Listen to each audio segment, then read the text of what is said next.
ये वीडियो सिर्फ 10th class वालों के लिए है जो सिर्फ एक मेथड से आप कम से कम 6 तरह की एप्लीकेशन लिख सकते हैं। आपको कैसे लिखना है वो मैं बताता हूँ।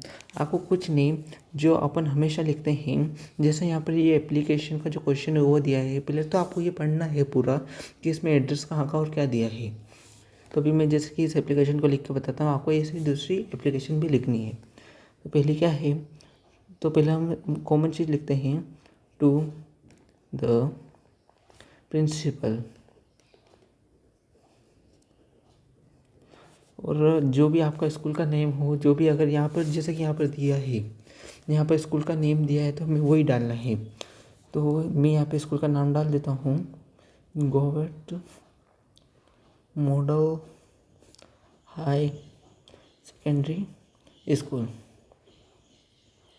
जैसे कि यहाँ पर उज्जैन लिखा है तो हमको यहाँ पर जो है, यहाँ पर जहाँ पर नाम लिखा हुआ रहता है, अगर यहाँ पर कुछ नहीं लिखा हुआ रहता है तो हमें अपना स्कूल का एड्रेस डालना है। अगर यहाँ पर कुछ लिखा हुआ है तो हमें जो यहाँ पर दिया है वही लिखना है।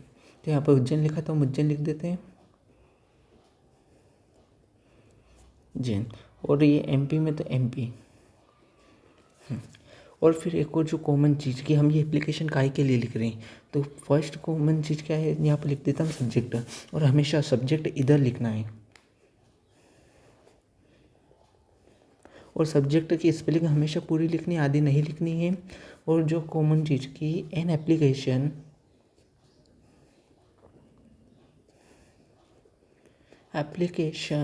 फॉर, ये काहे के लिए है कि मुझे 3 दिन की सिक लीव चाहिए, मेरे बड़े भाई की शादी है। तो हम यहाँ लिखते हैं फॉर 3 days लीव।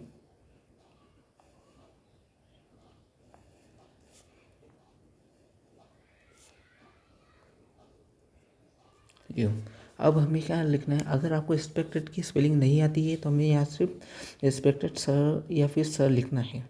तो मुझे आती है तो मैं लिख देता हूँ RESPECTED एक्सपेक्टेड सर। यहाँ तो हर एप्लीकेशन में यहाँ तक सेम लिखना है। उसके बाद ये है, ये भी सेम ही लिखना है कि यहाँ से लिखना है, I back to start state that I am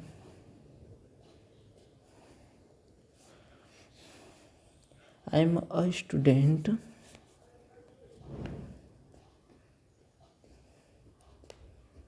of class, और आपको 10th क्लास का ऐसा वाला डालना है। और जो भी आपका सेक्शन है वो लिखना है क्लास 10th एम, और लिखना है ऑफ यूर स्कूल। और जो भी, फिर इतना तो आपको हर एप्लीकेशन में सेम लिखना है। अगर आप इतना भी कर लेते हैं तो कम से कम 1 से 2 नंबर तो आराम से मिल ही जाएगा। तो हमें यहाँ पर इतना लिख दिया है। फिर उसके बाद जो भी है उसके बाद का आपको याद करना पड़ेगा। जैसे कि यहाँ पर बड़े भाई के लिए तो द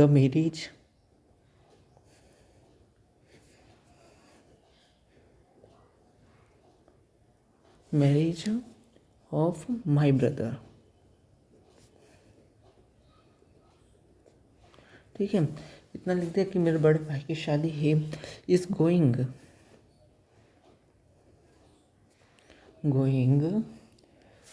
टू टेक प्लेस। फिर जो भी जिस तारीख को जा रहा है वो तारीख लिखनी है। जैसे कि हम 18 तारीख का लिख देते हैं, 18 MARCH मार्च। और यहाँ पर I have to help in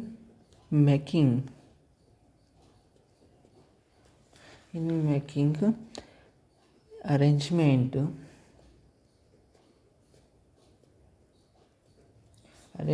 so I will not be able to come to school,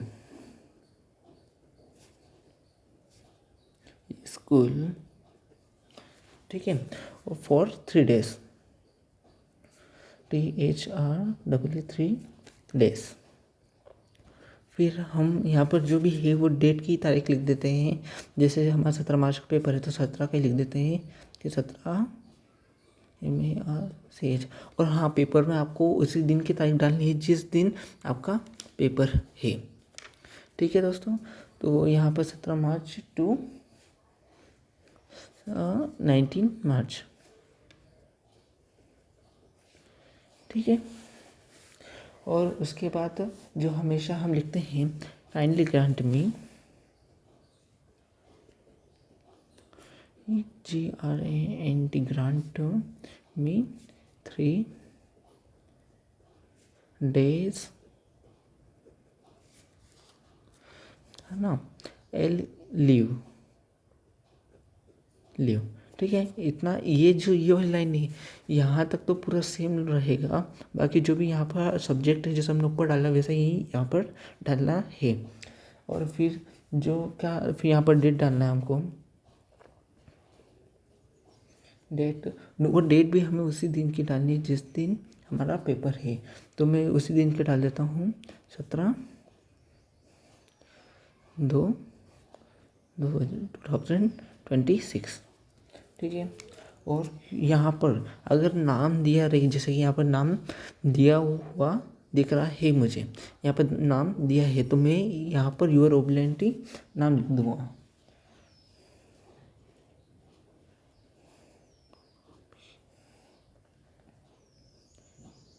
अगर वहाँ पर नाम नहीं दिया रही तो आपको सिर्फ XYZ लिखना है, अपना नाम नहीं लिखना है, नहीं तो एग्जामिनर आपका नंबर काट सकता है। तो इस प्रकार आपको एप्लीकेशन लिखनी है। जैसे वहाँ पर नाम दिया है तो मैं लिख देता हूँ जय, और यहाँ पर आपको क्लास डालना है। और क्लास हमेशा ऐसे 10th ऐसे नहीं लिखना है, ऐसे लिखना है, और जो आपका सेक्शन हो वो लिखना है।